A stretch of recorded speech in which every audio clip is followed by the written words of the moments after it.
자, 이제 음력으로 새해인 설날 연휴가 시작되었습니다. 앞으로도 긴 날들이 우리에게 주어집니다. 사실 현대에서 직장이 없는 사람을 제외하고 이렇게 긴 휴일을 맞기가 참으로 어려워요. 정부에서는 소상공인들을 위한, 그러니까 내수 촉진을 위한 긴 연휴를 만들었다고 하는데, 또 이 야박한 사람들은 무려 230만 명이나 외국으로 놀러 간다고 지금 공항이 북새통을 이룬답니다. 참, 하여튼 이런 건 우리가 어떻게 할 수 없지만, 제가 여기에 의미를 두는 게 뭐냐면, 이때까지 우리가 항상 설날이 좀 뭔가 마귀의 졸개인 귀신에게 전국적으로 합동해서 절하는 그런 날로 시작되었는데, 요번에는 설날은 우리 수요일이지만 그래도 이 연휴 덕분에 우리가 먼저 하나님께 예배하고 연휴를 보낼 수 있게 되었다는 점, 저는 매우 기쁘고 감사하게 생각합니다. 실제로 이제 연휴가 이제 오늘부터 시작되지만, 오늘은 좀 뭔가 준비한 날이라고 한다면, 먼저 우리가 하나님께 모두 다 모여가지고, 그러니까 제사하기 전에 먼저 우리 하나님께 모여가지고 찬송과 경배를 올려드릴 수 있기 때문에, 뭔가 점점 이 한반도에 무속의 어떤 영향력이 물러가고 하나님의 영향력이 점점 커지는, 지금도 따지고 보면 기독교가 한국 제1의 종교이긴 하지만, 누구는 수천 년간 달걀이 노른 자는 무속이었고 흰자는 유교다 이런 헛소리를 했는데, 그런 상황에서 조금은 기독교 쪽으로 저울 추가 기울지 않았나, 이래서 참으로 기쁘고 감사한 얘기입니다. 앞으로 우리나라는 새롭게 되어가지고 여기 본문의 말씀처럼 길갈로 가서 나라를 새롭게 하는 천년 왕국의 기초를 세우는 그런 멋진 날들이 계속되면 좋겠습니다. 현재 우리 상황이 상당히 암울해요. 진짜 웃기는데 0.7이 출산율이다가 0.74가 되어가지고 반등의 기미를 보이느냐 하면서 막 헛소리를 하는데, 0.7이나 0.74나 정말 너무합니다. 우리 조금 더 분발하면 좋겠고요. 특별히 우리 믿는 사람들은 시집 장가도 많이 가고 또 애도 많이 낳고 또 난 아이를 하나님의 보호와 인도 속에서 기독교식으로 잘 교육해가지고 나중에 우리나라가 멸망치 않고 번성했을 때, 왜 우리가 오늘날 이처럼 복을 받았는가 했을 때, 한국의 명맥이 끊기고 한민족이 이 땅에서 사라질 뻔한 위기 순간에 하나님 우리 성도들의 기도를 들으셔서 이 땅이 온전히 기독교 국가가 될 수 있도록 은혜를 베푸신 때문이다, 이렇게 고백할 수 있게 되면 참 좋겠습니다. 자, 이제 본문으로 들어가서, 사울이 기름 부음도 받았고 미스바에서 제비뽑기에도 당첨이 되었어요. 사람들 앞에 섰을 때 사람들이 왕 만세를 불렀어요. 모든 사람들이 그가 이스라엘에 더불어 짝갈 수 없는 준수한 외모와 이 어깨 위 하나가 더 높은 장대한 기고를 확인했습니다. 대부분의 사람들이 그가 자기들의 왕이 된 것을 기뻐하고 왕 만세를 부르고 난 다음에 흩어집니다. 아직까지 본격적으로 왕정이 시작되지 않았어요. 자, 그런 상황에서 이 길랏 야베스라고 하는 곳에 암몬의 왕인 나하스가 쳐들어갑니다. 이 길랏 야베스는 이스라엘 가나안 땅의 동쪽, 그러니까 지금의 시리아 남쪽과 요르단 북쪽쯤이 되는 것 같습니다. 우리 야구비가 나오는데 돌아올 때 야복강 있잖아요. 그 야복강 구역에 있는 곳이고, 또 갈릴리 호수에서 이쪽으로 가면, 그러니까 우리 보면 바산의 암소 이런 식으로 얘기하면 아주 비옥한 어떤 이 꼴을 잘 먹고 자란 살 통통하게 찐 소를 말하는 것 같은데, 그 바산이 길랏 야베스 땅 위에 있어요. 하여튼 뭐 요 지역 전체가 아주 비옥하고 목초지도 좋고 물도 풍부하고 또 기후는 온화하면서 포도농사도 되는 굉장히 탐나는 땅입니다. 그래서 아마 각 지파에 살던 사람들 중에서 좀 살기가 어려운 사람들이라든지 또는 뭐 도망자라든지 나그네들이 뭔가 새 살림을 꾸리기 위해 새로운 정착을 하기 위해 가지고 간 곳이 바로 길르앗 야베스인 것 같습니다. 길르앗은 지파의 이름은 아니고 대가문의 이름입니다. 그 이스라엘에 12지파와 70개의 가문이 있다 했잖아요. 그 70개 가문의 이름. 그리고 이제 그 가문보다 하나 더 떨어진 게 뭐 요즘 말로 하면 우리네식으로 말하면 대가족이겠죠. 뭐 기스의 아들 사울도 아내가 있었을 것이고 기스도 집안을 다스리고 그 위에 이런 식으로 뭐 기스 위에 미스인가 뭐 하여튼 뭐 이런 어떤 가문이 그 위에 가문이 바로 요 길다.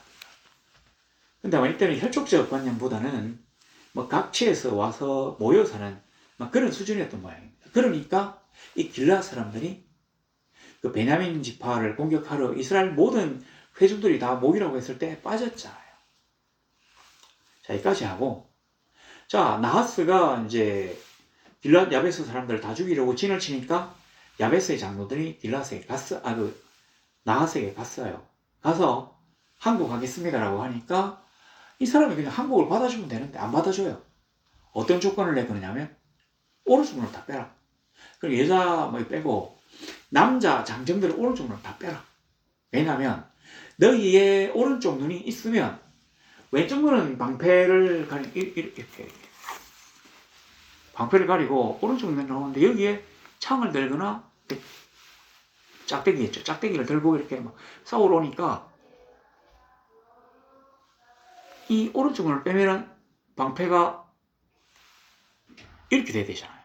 그러면 이제 싸움의 전투력이 확 떨어지니까 반란을 일으킬 수 없다. 이렇게 해도 잘 진압할 수 있다는 아마 그런 의미에서 오른쪽 눈을 빼라고 했던 것 같은데, 그래서 저는 뭐 그렇게 생각지 않고 이 사람이 원래 아주 잔인한 사람이었대요. 그래서 별명이 뱀이었대요. 뱀. 어우 저 뱀이 뭐 이런 식으로. 자 그렇게 되고 나니까 항복도 마음대로 못합니다. 그래서 이 장로들이 뭐라고 나하스에게 요청하느냐면 그럼 일주일만 시간을 다오. 우리가 일주일 동안 우리를 도와줄 일을 한번 구해보고 그래도 찾지 못하면 항복하겠다. 그때 내 마음대로 해라. 뭐 이런 뜻입니다. 그래서 길랏 야베스에서 사자들을 전령들을 뽑아가지고 각처로 이스라엘 전국으로 막 보내요. 지파별로. 제발 우리를 좀 도와주세요. 근데 뭐 다른 지파는 어떻게 했는지 모르겠는데 이 길랏 야베스에서 한 22km인가 하여튼 뭐 아주 좀 가깝게 떨어진 곳이 바로 이 기브아래요. 근데 기브아의 사절이 와서 이제 얘기를 하니까 기브아 사람들이 전부 다 소리 높여 울었답니다. 모든 사절에 보니까 모든 백성이 소리를 높여 울더니 우리가 뭐 여기 부산에 있으면서 전방에 있는 뭐 서울 사람들은 한 번도 자기들이 전방에 있다고 생각 안 하는데 우리는 전방에 있다고 생각해요. 뭐 사람들이 북한이나 중공의 공격 때문에 포로가 돼가지고 막 목이 잘리거나 이러면 너무 슬프다 이렇게 생각을 하겠지만 모든 사람들이 다 소리 높여 울지는 않을 것 같습니다. 근데 왜 여기에서는 울었느냐? 바로 이 기브아하고 길랏 야베스하고는 뭔가 통하는 게 있어요. 뭐냐면 이스라엘 회중의 공격을 받아가지고 한번 망한 적이 있었다. 그 레윈 첩 사건 때 베냐민 지파가 이스라엘 온 회중들의 공격을 받아가지고 거의 멸망 직전에 빠집니다. 600명의 군인들만 남게 되고 이때 이 이스라엘 사람들은 어떻게 약속을 했느냐면 우리 중에 그 누구도 베냐민 사람들에게는 딸을 주지 말자. 주면 다 죽인다. 이런 약속이 있어가지고 아무도 이제 줄 수가 없게 됐어요. 딸들을. 그러니까 베냐민이 이제 멸망할 수밖에 없죠. 왜냐면 이 남자들이 늙어 죽으면 애를 안 낳으면 이제 죽으니까. 우리나라 같네요. 하여튼 뭐 그렇게 했는데 유일하게 이 그 회중이 그때 이제 군대로 모였던 회중에 파병을 안 한 사람들이 바로 길르앗 야베스 사람들이거든요. 그래가지고 그때 길르앗 야베스 사람들을 다 죽인다고 또 이스라엘에서 군대를 파병해가지고 다 죽였어요. 처녀 400명 내놓고. 그래가지고는 이제 이 사람들이 베냐민 지파의 기브아에 시집을 와가지고 가정을 이루어가지고 후손들이 이렇게 번성하게 된 겁니다. 그때 다 죽였다고 했는데 길르앗 야베스 사람들이 어디에 있었냐? 우리가 말로 그냥 다 죽였다 해도 100% 싹 다 죽였다는 얘기는 아닙니다. 아시죠? 그냥 뭐 한 8, 90% 정도를 죽이면 남는 사람들이 있어요. 멀리 도망을 갔다든지 아니면 멀리 목축을 하러 갔다가 그때 미처 길르앗 야베스 성읍으로 돌아오지 못했던 사람들, 또는 먼 곳으로 다니면서 장사했던 사람들, 뭐 양털이라든지 뭐 누에라든지 이런 거를 팔러 다닐 수 있는 그 사람들이 돌아오니까 자기네 고향이 황폐해지고 다 죽었다 이렇게 생각할 수 있습니다. 근데 이 사람들이 300년 동안 점점 번성해가지고 길르앗 야베스라고 하는 새로운 성읍을 만들었어요. 또 이 길르앗 야베스는 그래서 이스라엘 지파보다는 한 단계 떨어지는 대가문의 이름이 길르앗인데, 이 혈족적으로는 이 사람들이 주가 되겠지만 또 각 지파에서 살기가 어려워가지고 뭔가 사정이 있어가지고 지파를 떠나와가지고 새롭게 이주한 사람들도 많이 있었습니다. 이 사람들도 길르앗 야베스 사람이라고 하는 어떤 전체적인 문화 속에 적어둔 것이죠. 그러니까 이 기브아 사람들이 들었을 때는 자기들의 그 조상 할머니의 땅이잖아요. 그러니까 가보지 못했던 자기 외가 그 먼 할머니 조상의 땅이 지금 공격받고 그들이 핍박받는 그런 소식을 듣고는 울었단 말입니다. 근데 이 사울이 뭐하고 있었느냐? 농사 짓고 있었어요. 정말로 우리가 기함할 일입니다. 그가 미스바에서 왕으로 뽑혔어요. 그런데 그에게는 치명적인 단점이 있습니다. 뭐냐? 이때까지 사사정이 있었고 아직 사무엘이 죽지 않았어요. 그러니까 이 권위가 사울에게로 옮겨오지 않았어요. 왜냐하면 사울이 아직 즉위식을 하지 않았고, 거기다가 뭐 왕궁, 군대, 관리들, 그리고 돈이 있어야 되는데 그게 하나도 없어요. 가령 내가 오늘부터 왕이다, 나를 따르라 한다고 해서 일이 되는 게 아닙니다. 뭔가 이 궁전에서 군인들과, 그러니까 문반과 무반이 모여가지고 관리들은 자기의 명령을 따르고 법을 집행하고 재판을 하고 또 세금을 걷고, 또 세금을 안 내는 사람들은 군인들이 가서 때리고 빼뜨리고 뭐 이런 어떤 체제가 이루어져야 되는데 그런 게 하나도 없었어요. 그래서 사울도 건국 초에는 농사를 짓고 있었단 말입니다. 왕으로 뽑히긴 했지만 그 벨리알의 아들들, 이 일부 불량배들은 저런 사람이 어떻게 우리를 구원하겠느냐 하면서 그를 왕으로 인정하지 않았어요. 사무엘도 뭔가 이렇게 뒷감당을 안 해주고, 자 이제 뭐 이렇게 왕국이 되면 이렇게 해야 돼 하고는 각자 집으로 돌려보냅니다. 사람들 왜 그랬는지는 모르겠는데. 그래서 사울이 농사를 짓다고 온 거예요. 이때까지 그는 왕으로서의 어떤 역할도 하지 않았습니다. 이제 뭔가 사사정이 끝나고 12부족의 연맹국가가 끝이 나고 하나의 통일된 왕국이 된다고 하니까 이 나하스가 완벽한 나라가 되어가지고 강력한 힘을 투사하기 전에 먼저 길르앗 땅을 내가 빼들어야 되겠다고 생각해서 쳐들어간 겁니다. 과도기적인 어떤 공백을 이용한 거죠. 왕이 있는데 사물이 나와가지고 나를 따르라 하기도 어렵고, 왕은 아직까지 아무런 경험도 없고 그걸 지지하는 군대나 관료가 없어요. 거의 수중에 돈도 없고 무기도 없고 그리고 사람도 없고.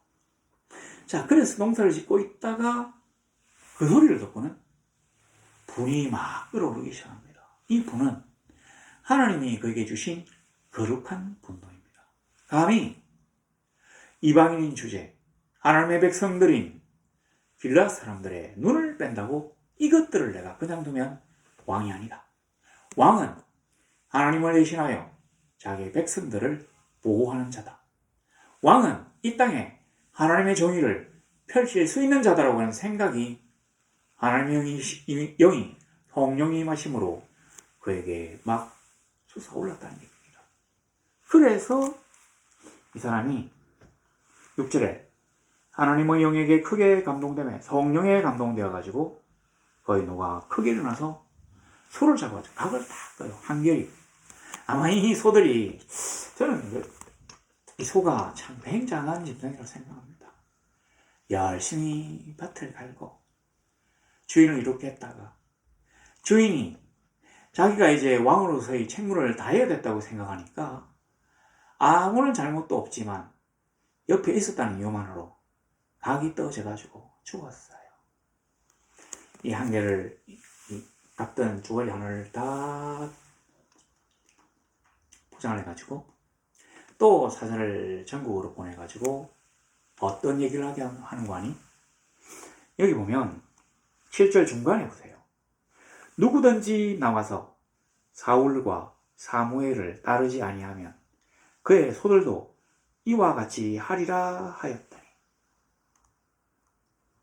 분이 끌어올라가지고 뭔가 그 길앗 야베스 사람들을 내가 도와야 되겠는데 저 암몬 군대를 쳐 없애야 되겠는데 아무것도 없어요. 하나님이 그에게 성령을 부어주셔가지고 거룩한 분노가 일어나가지고 저 죄 없는 동족들을 불쌍히 여기는 마음에서 노를 발해가지고 소를 각을 떠가지고 쫙 걷었는데 그가 이렇게 얘기하잖아요. 누구든지 사울과 사무엘을 따라 이곳에 모이자면 내가 이 소들을 각을 뜬 것처럼 그 사람들의 소들도 이렇게 하겠다고 얘기합니다.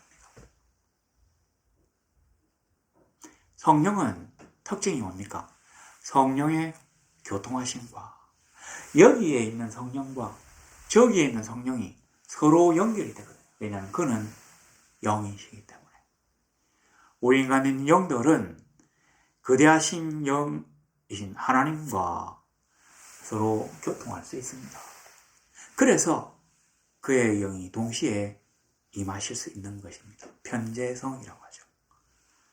여기나 이 지구의 반대편인 아르헨티나, 우루과이의 몬테비데오 이런 어떤 곳에서도 동시에 보이진 않지만 성령이 동시에 임하실 수 있는 것을 우리가 편재성이라고 합니다. 그거를 사탄과 하나님의 가장 큰 차이점이라고 제가 말씀드렸습니다. 자, 성령이 그 소식을 전해 들은 사람들에게도 임하셨어요. 우리 주의 성령이 그들에게 임하심으로 그들이 자기들도 비문관계하고 사울의 명령을 따라서 모였습니다. 몇 명이 모였는 거 아니? 33만 명이 모였어요. 그래서 베색에서 이제 개수를 했는데 전령들에게 빨리 가가지고 길앗 야베스 사람들에게 이 기쁜 소식을 전해라. 내일 이맘때까지 내가 너희들을 구원해 주겠다. 하고는 이제 군대를 이끌고 갔는데 밤새도록 이제 막 해가 뉘엿뉘엿할 때부터 막 가가지고 그 군대를 이끌고 길앗 야베스 앞에서 진을 치고 있는 아람 군대의 진영까지 도착했고 새벽에 한밤중이죠. 2시부터 6시 사이를 이 사람들이 새벽이라고 하는데 캄캄한 한밤중에 3시, 4시 이때 둘이 쳤는데 세 대로 나뉘었대요. 이 군대를 포위해가지고 군대가 들어서 포위해가지고 박살을 내는 거죠. 그런 전술을 당시에 많이 사용했답니다. 근데 우리 한번 보세요. 길앗 야베스 사람들을 구원하려고 하는 사울의 그 노력이라든지 또 길앗 야베스 사람들이 항복 조건에 대해서 얘기하고 또 이 사자들을 전국으로 보내고 길앗 야베스 사람들의 얘기를 듣고는 그 기부한 사람들이 울고 하는 이런 건 쭉 있는데 33만 명이 어떻게 해서 모였는지는 진짜 한 구절밖에 없어요. 여호와의 두려움이 백성에게 임하매 그들이 한 사람같이 나오지라. 성령이 교통하시는 성령께서 내가 이 말을 듣지 않으면 우리 집의 재산들을 다 날릴 수 있다고 하는 두려움이 임했다. 이 명령은 왕이 나에게 내리는 명령이기 때문에 듣지 않으면 안 된다고 하는 그러한 정당성에 아무런 의문을 품지 않았다는 얘기입니다. 근데 벨리알의 아들들은, 사탄의 졸개들은 왕의 정당한 명령에 막 이렇게 회의하고 의심합니다. 사무엘의 어떤 이 행사에 시비를 겁니다. 저런 사람이 어떻게 우리를 다스리겠느냐, 우리를 구원하겠느냐. 키는 크고 얼굴은 잘생겼는데 하는 거 보니까 더듬하고 막 사람이 숙기가 없어가지고 말도 제대로 못하고 그랬는지 모르겠습니다만 저런 사람이 어떻게 우리를 구원하겠느냐라고 얘기해요. 하나님은 이 땅에 세우신 하나님의 나라를 세상의 나라들과 다르게 운용하기를 원하십니다.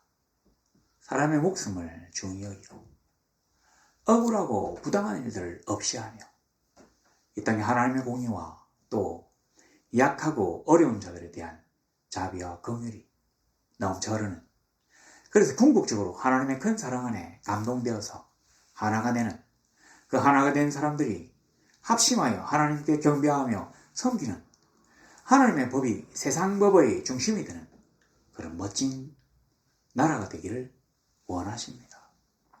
하나님은 이 세상에 있는 모든 사람들이 하나님의 공의가 태양같이 빛이 날 때 그 빛을 쬐을 수 있게 되기를 원하십니다. 여하튼 그렇게 해서 승리했어요. 보세요. 그렇게 많은데 승리한 건 하나밖에 없어요. 백성에게 임하면 그들이 한 사람같이 나온지라 해놓고는 11절에 보니까 이게 이제 전쟁하는 건데, 백성을 3대로 나누고 새벽에 적진 한가운데로 들어가서 날이 더울 때까지 치매, 이거예요. 남은 자가 다 흩어져서 둘도 함께한 자가 없었더라. 이 암몬은 원래는 이스라엘 사람들과 동족입니다.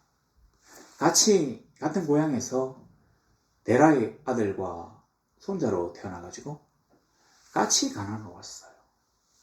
그랬는데 형제의 아픔을 갖다가 보살피기는커녕 형제가 취약한 이들을 틈타가지고 오른쪽 눈을 다 빼겠다고 하는 이런 황당한 사람들을 하나님이 결단코 용서치 아니하실 것입니다. 하나님은 정말로 이 질서, 평화, 기쁨, 그리고 선함, 그리고 사랑, 이런 걸 원하셔요. 진짜로 그런데 적응되지 못한 사람들에게 때려가면서 자비와 긍휼을 베풀고, 그래도 끌어안고 함께 가시길 원합니다. 그런데 뭔가 이런 굉장한 어떤 이런 나쁜 일로 접어든 이 암몬 사람들이 형제 공공을 탐타가지고 눈을 다 패다니요. 자기에게 항복하겠다고 하면 항복 받아주면 됩니다. 그것만 해도 싸우지 않고 저걸 굴복시키니까 얼마나 좋습니까? 그럼에도 불구하고 뱀이라고 하는 소리까지 들을 정도로 악랄하게 굴어가지고 사람들의 혐오와 공포의 대상이 되는 게 좋다는 말입니까? 전혀 그렇지는 않을 것입니다. 자, 그리고 나니까 다 흩어졌어요. 다 죽인 게 아니고 다 흩어졌어요. 12절에 백성이 사무엘에게 이르되 사울이 어찌 우리를 다스리겠느냐 한 자가 누구니까 그들을 끌어내소서 우리가 죽이겠나이다. 실제로 이 11장 그 앞부분에 10장 맨 밑에 보면 여기 10장 27절에 보니까 어떤 불량배는 이르되 이 사람이 어떻게 우리를 구원하겠느냐 하고 멸시하며 예물을 바치지 아니하였으나 그는 잠잠하였더라. 이 불량배가 벨리알의 아들들이란 말이에요. 그러니까 마귀의 자식들입니다. 그러니까 그 사람들을 이제 죽이겠다고 하는 거예요. 여기. 어찌 우리를 다스리겠느냐 한 자가 누굽니까? 우리가 다 죽이겠습니다. 하니까 사울이 이르되 이날에는 사람을 죽이지 못하니 여호와께서 오늘 이스라엘 중에 구원을 베푸셨습니다. 사울이 이렇게 처음에 왕이 될 때 이런 마음을 갖고 있었기 때문에 하나님이 그와 함께 하신 것입니다. 내가 오늘 암몬 자손을 크게 쳐서 파하고 길앗 야베스 거민들을 구원한 것이 나의 공이 아니라 하나님의 은혜다. 여호와께서 오늘 이스라엘 중에 구원을 베푸셨기 때문이다. 이렇게 생각했기 때문에 백성들이 그리고 하나님이 그를 기쁘게 보셔서 실질적으로 그로 하여금 이제 왕위에 등극하게 하신 것입니다. 사무엘이 이르되 오라 우리가 길갈로 가서 나를 새롭게 하자. 그리고 쫙 보면 사울과 이스라엘 모든 사람이 거기서 크게 기뻐합니다. 그럼 여기서 사울이 한 게 뭡니까? 벨리알의 아들들이지만 마귀의 자식들처럼 자기를 폄하하고 멸시하고 조롱하고 욕했지만 처지가 바뀌었음에도 그들을 용서했어요. 포용력. 이 지도자는 사실은 항상 포용해야 됩니다. 내가 왕이 됐다고 내가 저것들 나중에 권력을 좀 두고 보자 이렇게 했으면 안 돼요. 그러면 그는 이 길갈에서 새롭게 왕에 등극하지도 못했을지 모릅니다. 그때 이미 나라가 쪼가리 나가지고 서로 싸웠을지도 몰라요. 내란이 벌어질지도 모릅니다. 그럼에도 내가 그들을 용서한다. 앞으로 우리 한번 잘해보자 하니까 사무엘이 우리가 길갈에 가서 나라를 새롭게 하자고 얘기할 수 있었던 것입니다. 그가 하나님 앞에서 하나님의 공의와 자비와 긍휼을 베풀었기 때문에 하나님 앞에 자기의 공을 내세우지 않고 이 모든 것이 아버지 하나님께서 우리에게 베푸신 은혜입니다라고 얘기했기 때문에 하나님이 허무해 하셔가지고 그로 하여금 실질적인 권력을 지닌 왕이 되게 하셨던 것입니다. 우리가 이 나라를 새롭게 하려고 한다면 지도자가 될 사람들은 이래야 합니다. 우리 선거가 필연적으로 상대방에 대한 공격과 이런 거를 수반할 수밖에 없지만 점잖게 그래요 제가 잘못했지만 당신이 나보다 더 낫습니다 이런 식으로 하기 시작하면 누가 그 대통령이 나올 수 있겠습니까? 나오면 지는데 그 정도까지는 아니라도 일단 대통령이 되면 포용력이 있어야 되겠다. 그 다음에 교만해서는 안 되겠다. 내가 무슨 천하제일이 되겠다고 큰 소리를 치면 큰일 납니다. 항상 보면 사람들은 초심을 잃고 교만해져서 문제예요.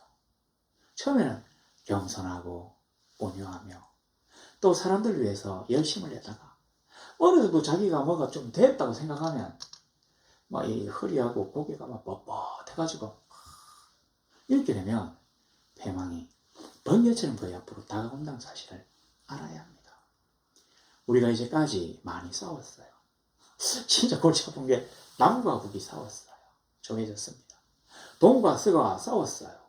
그래서 지역색 굉장합니다.